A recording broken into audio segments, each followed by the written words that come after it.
역대하 30장 전체가 이스라엘 백성들이 하나님 앞에 돌아와야 된다고 하는 말씀이에요. 오늘 그 짤막한 몇 절에 돌아와라 돌아와라 돌아와라 돌아와라 4번이나 나왔는데, 얼마나 이스라엘 백성들이 하나님을 망각하고 우상을 섬겼기 때문에 아스리아의 포로로 가서 엄청 고생을 하고 있는 그때에 유대나라 12대 대통령 히스기야가 역대 유대 왕들 중에서 가장 유능하고 신앙도 좋았기 때문에 기도를 많이 하는 임금님이었어요. 그 왕이 병들어 죽게 되었는데 하나님께서 간절히 기도를 들으시고 히스기야 왕의 생명을 몇 년 연장해 줬어요. 15년 연장을 해 주셨어요. 벽을 향해서 열심히 기도하니까 하나님께서 너는 죽어야 되는데 네 기도로 말미암아 15년 연장을 해준다고 하는 하나님의 기도에 응답을 받았던 것을 잘 아실 겁니다. 그렇기 때문에 왕이 저에게 이르되 미가야야 우리가 기리앗 라못으로 싸우러 가랴 마랴. 그때 미가야 선지자가 가서 싸워라, 하나님께서 승리를 주실 것이다. 1940년 2차 세계대전 때의 일입니다. 영국군 33만 5천 명이 불란서 해안 덩커크로 전쟁을 할 때에 독일군에게 완전히 포위가 됐죠. 독일군은 절호의 기회를 얻었다 육해공군을 총동원하여 영국군을 진멸시키려 하고 있었습니다. 이러한 상황을 보고 영국 수상 윈스턴 처칠은 우기를 모면할 방안을 여러 가지로 궁리하였으나 무력으로는 도저히 불가능함을 깨닫고 전국 교회, 전국 국민들에게 윈스턴 처칠 수상이 기도를 요청했습니다. 일국의 수상이 이러한 어려운 처지에 군사적으로는 이길 수가 도저히 없으니까 영국 국민과 모든 영국 교회에게 수상이 기도해달라고 요청을 하는 거죠. 군인은 싸우면서 기도하고 백성은 금식하면서 하나님께 부르짖었습니다. 그러자 전멸당할 위기에 놓여 있는 영국군은 구출하는데 하나님이 직접 개입을 하셨습니다. 어떻게 개입하셨어요? 억수 같은 비를 그냥 내리니까 독일 탱크가 움직일 수가 없었어. 비행기가 뜰 수가 없었어.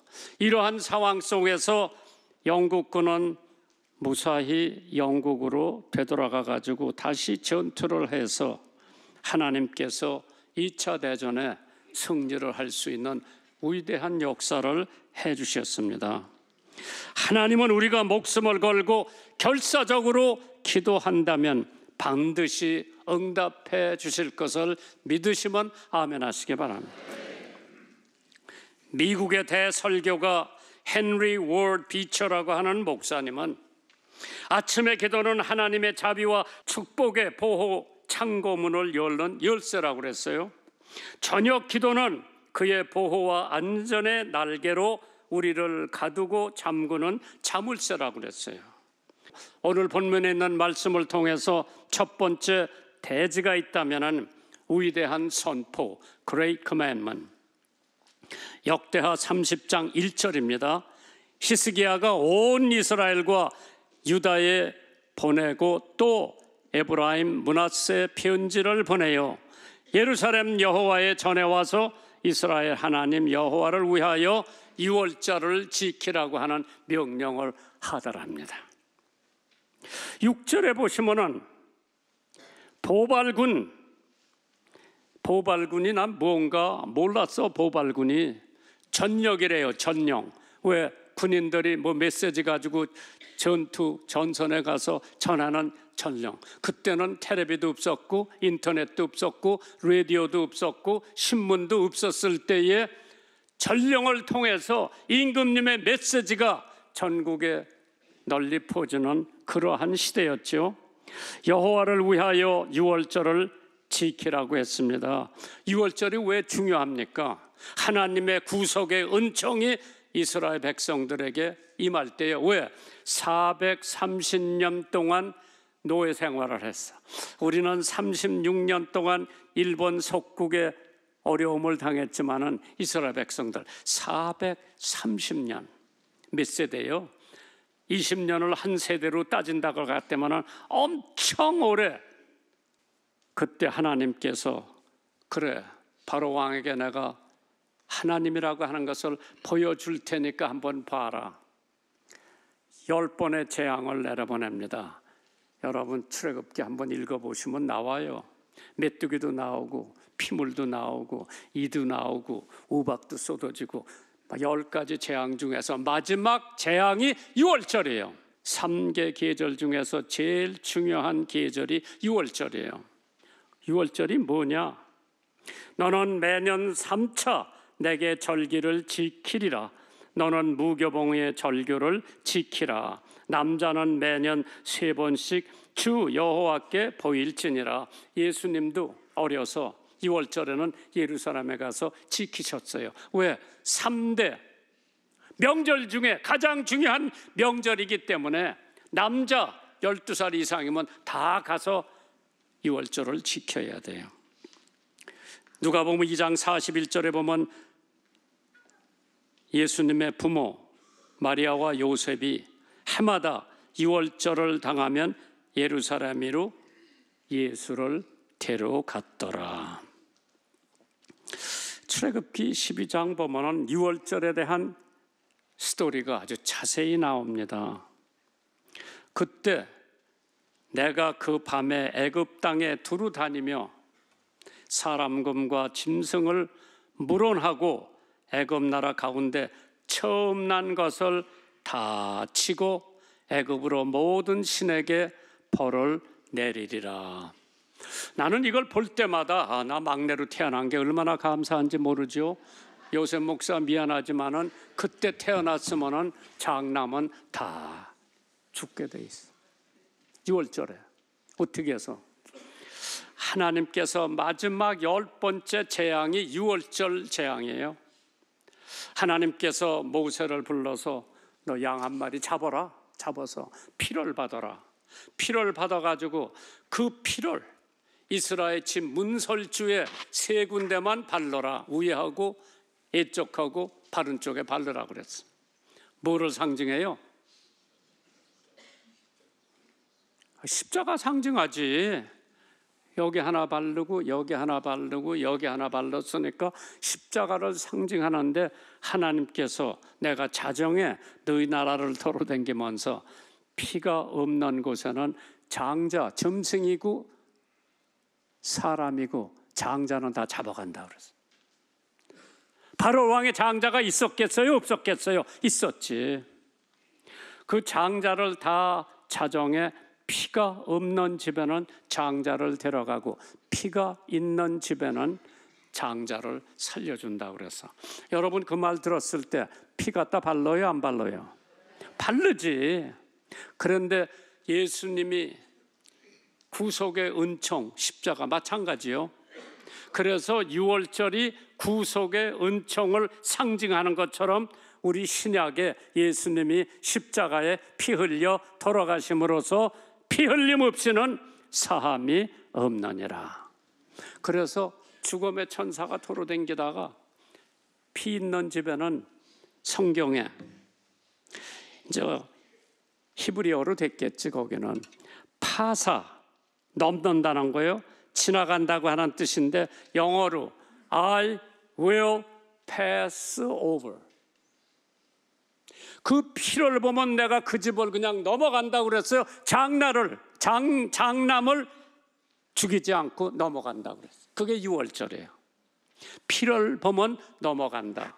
왜? 피 흘림 없이는 사함이 없느니라. 예수 그리스도의 보혈로 말미암아 내가 죄인이지만은 오늘 죄가 없는 것처럼 하나님께서 나를 보시면 그냥 넘어가시라. 쟤는 죄가 없어, 그냥 넘어가시라. 왜 내가 죄가 없어요? 그러나 예수 그리스도 보혈의 능력이 그만큼 위대하다고 하는 것을 믿으시기 바랍니다. 아직 가장 그 예수의 피가 여러분들 영혼 속에 아무런 관계가 없다면 빨리 예수님의 보혈의 공로로 구속받고 구원받고 하나님의 자녀가 되시기를 주님의 이름으로 축원합니다. 유월절 지키는 특징이 있어요.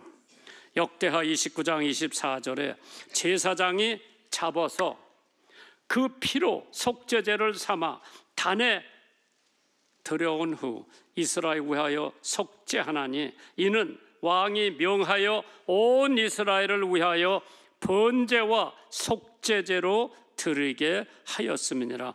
예수님 십자가에 왜 들어가셨어? 나를 구속하시기 위해서, 구원하시기 위해서. 왜 이스라엘 백성들이 유월절을 지켜야 돼요? 구원받고 속죄받기 위해서. 그래서 흠없는 양을 제물로 드리라고 그랬어. 출애굽기 12장 5절입니다. 흠 없고 1년 된 숫것을 잡아서 그 피를 뿌리고 그래서 속죄제로 드려라.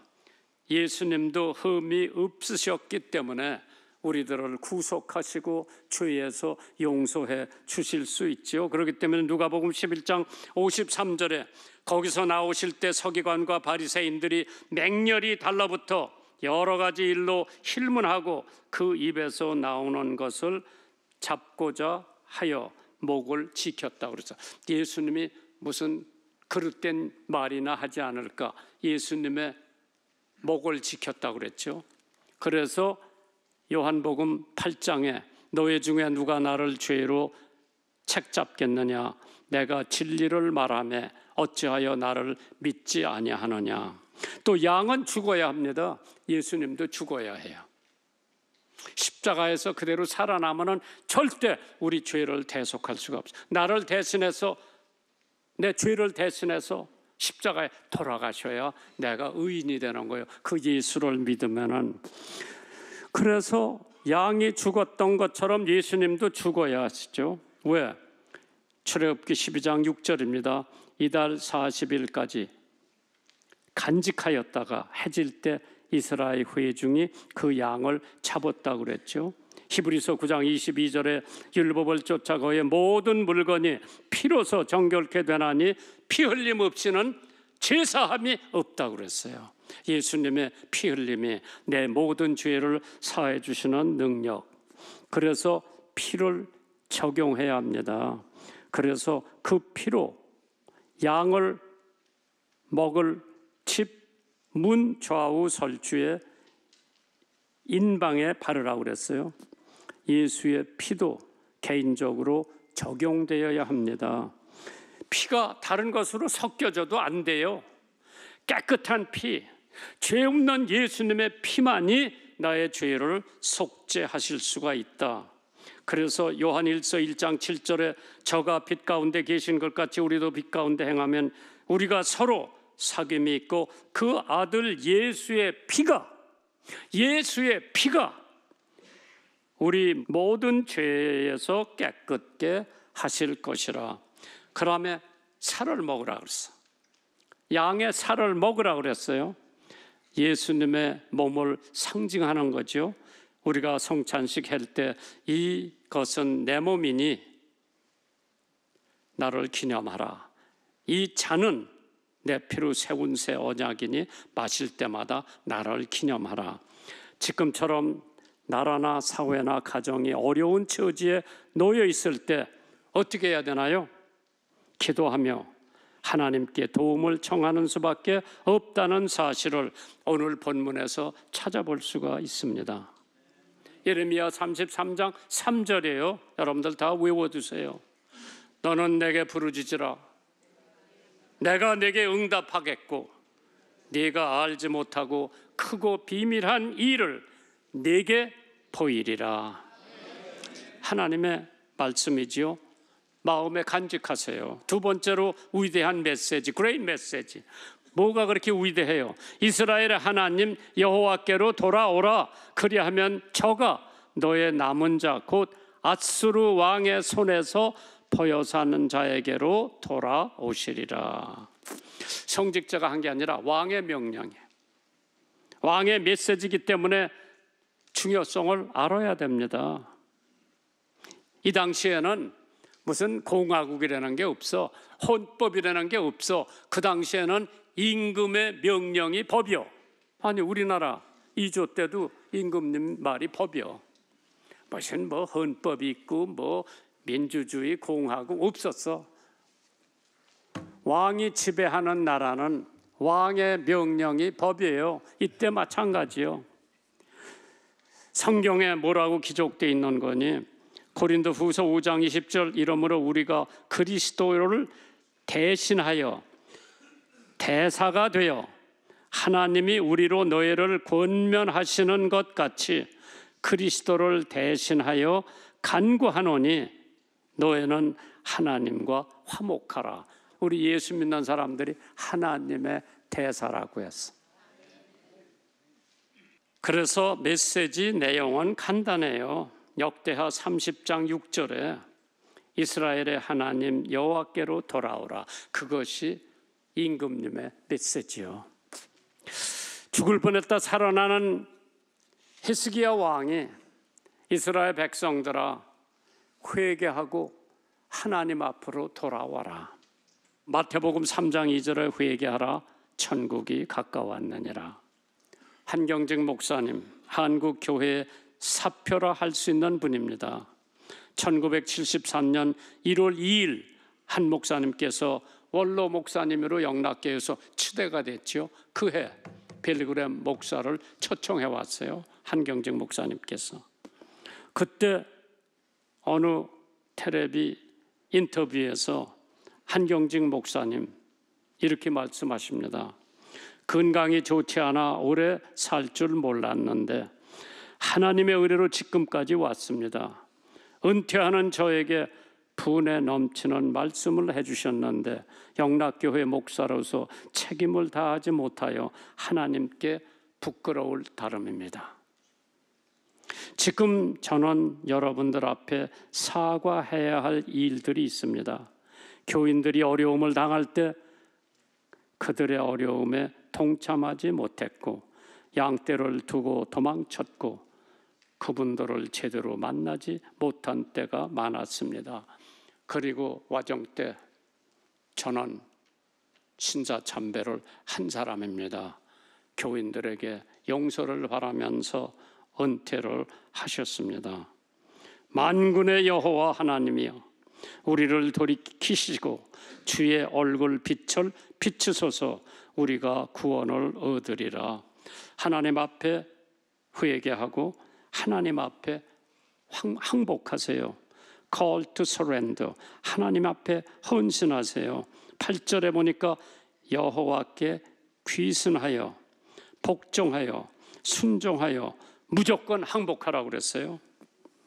하나님께서 그러한 메시지를 전달하면서 남아프리카 공화국의 성자였던 앤드루 머레이라고 하는 목사님 기도를 이렇게 했습니다. 모든 그리스도인은 주님을 영접하는 순간 순종의 학교에 입학하는 학생입니다. 명령에 복종하는 훈련을 받지 않은 사람은 능히 명령을 할 수 없는 사람이다. 순종이 가장 좋은 성경 추석이라고 그랬어요. 여자들이 앞치마를 두른 이유가 뭐예요? 봉사하는 거예요. 섬기는 자세요. 우리 집사람이 파이샵에서 한 40년 봉사했을 거예요.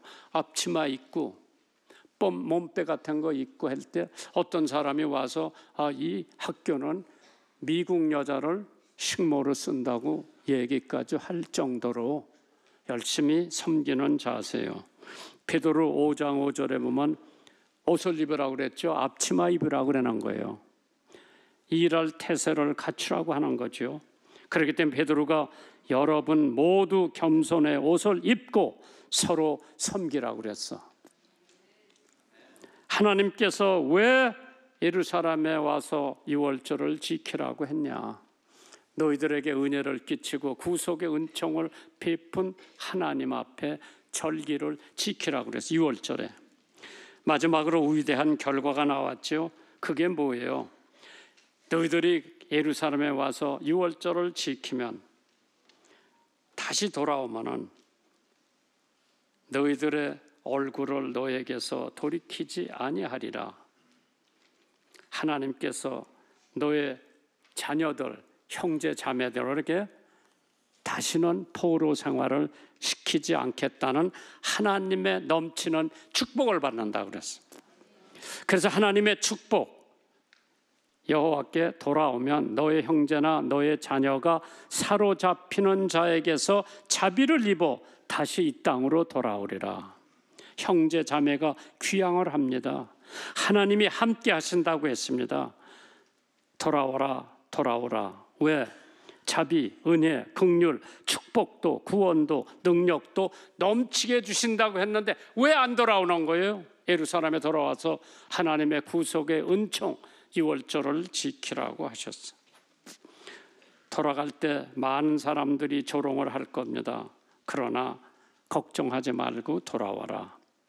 더러는 믿었다고 그랬어요. 몇 사람이 스스로 겸비하여 예루살렘에 돌아와서 전한 명령을 일심으로 준행하게 하셨더라. 더 슬픈 얘기죠. 몇 사람. 참 많은 사람이 돌아와야 되는데 몇 사람만 돌아왔다. 역대하 30장 20절에 여호와께서 히스기야의 기도를 들으시고 백성을 고치셨더라. 하나님이 뭐 하라고 그러면 해야 돼요. 난 아무것도 모르는 상태에 어떤 신학생이 내 기숙사 명함에서 너 예수 믿어라. 안 믿어야 할 이유가 없었어요. 그래서 나 예수 믿는다고 그래가지고 목사가 돼서 여기까지 온 거죠. 결단할 때는 바로 해야 돼. 질질 끌지 마세요. 하나님 앞에 뭐 헌금하라고 그러면 바로 해야 돼요. 왜? 마음이 15번 변해요. 내가 부활절 헌금 얼마 할까? 100만 원만 하려고 그러는데 하루 지나갔다가 70만 원으로 내려오는 거예요. 또 하루 지나니까 50만 원으로 내려오는 거예요. 길으면 길수록 그냥 100만 원 찾아다가 이 봉투에 넣어서 자기 성경에다 넣어놓고 주일날이 되면 크리스마스 날에 하나님 앞에 드리면은 하나님께서 30배, 60배, 100배의 결실을 맺어준다고 그랬어. 그걸 안 해도 우리는 하나님 앞에 받은 은혜가 너무 많은 거예요. 아깝지 않아야 돼요. 그래서 오늘 여러분과 내가 해야 할 일이 뭐냐? 오늘 뭐 성경에 다 기록이 돼 있죠. 마태복음 18장 19절에 진실로 다시 너에게 이르노니 너희 중 두 사람이 땅에서 합심하여 무엇이든지 구하면 하늘에 계신 내 아버지께서 저희를 위하여 이루게 하시느니라. 많은 사람들이 지금 한국 상황을 보면서 어떻게 해야 돼요? 나 대답 하나밖에 없어. 기도해야지. 기도밖에는 해결이 없어요. 뭐 A라고 하는 사람이 해결 못해요. B라고 하는 당이 못해요. 해결할 수 있는 것은 성도 여러분들이 하나님 앞에 무릎 꿇고 이 나라의 어려운 점을 하나님께서 아시고 역사해 주시고 도와주시기를 주님의 이름으로 축원합니다.